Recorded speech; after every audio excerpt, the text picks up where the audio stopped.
Hello dears, welcome back to my channel.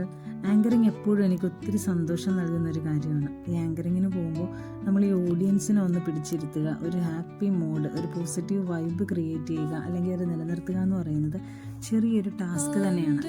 പക്ഷേ പലപ്പോഴും അതിനുവേണ്ടി ഞാൻ ഒത്തിരി ശ്രമിക്കാറുണ്ട്.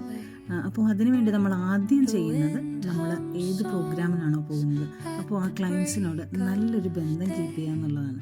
അത് പിന്നെ അവരുടെ കസിൻസ്, ഫ്രണ്ട്സ്, മറ്റു റിലേറ്റീവ്സ്, അതുപോലെ തന്നെ നമ്മോടൊപ്പം സഹകരിക്കുന്ന ഫോട്ടോഗ്രാഫേഴ്സ്, അവർ സൂപ്പറായിരുന്നു കേട്ടോ.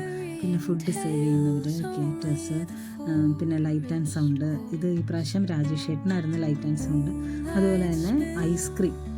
ആങ്കറിങ് കഴിഞ്ഞ് സ്റ്റേജിൽ നിന്ന് ഇറങ്ങിയാൽ പിന്നെ ഞാൻ മിക്കവാറും ആ കോർണറിൽ തന്നെയായിരിക്കും ഉണ്ടാവുന്നത്. സ്റ്റേജ് ഡെക്കറേഷന് നിന്ന് സിജോനെ മാത്രം നമുക്ക് വീഡിയോയിൽ കിട്ടിയിട്ടില്ല കേട്ടോ. അപ്പോൾ അതെല്ലാം കഴിഞ്ഞ് അവരുമായിട്ടൊക്കെ നമ്മളൊരു നല്ല റിലേഷൻ കീപ്പ് ചെയ്യാറുണ്ട്. അപ്പോൾ അതിനൊക്കെ ശേഷം നമ്മുടെ കുട്ടികളുടെ കൂടെ ജസ്റ്റ് ഒരു പാട്ട് പരിപാടി, ഡാൻസ് പരിപാടിയൊക്കെ ആയിട്ടാണ് നമ്മൾ വന്ന് പിരിഞ്ഞത്. അപ്പോൾ ഇവൻറ്റ് മാനേജ്മെൻറ്റ് മൊത്തത്തിൽ നല്ല ഭംഗിയായിരുന്നു. പിന്നെ എൻ്റെ ഫോട്ടോഷൂട്ടായിരുന്നു. അപ്പോൾ അതെല്ലാം കഴിഞ്ഞ് അവസാനം എൻ്റെ തലയിൽ കിടന്ന ബുഷ് വരെ ഊരിയെടുത്തിട്ടാണ് നമ്മുടെ മണവാളൻ എന്നെ അവിടെ നോക്കുന്നത്. Thank you.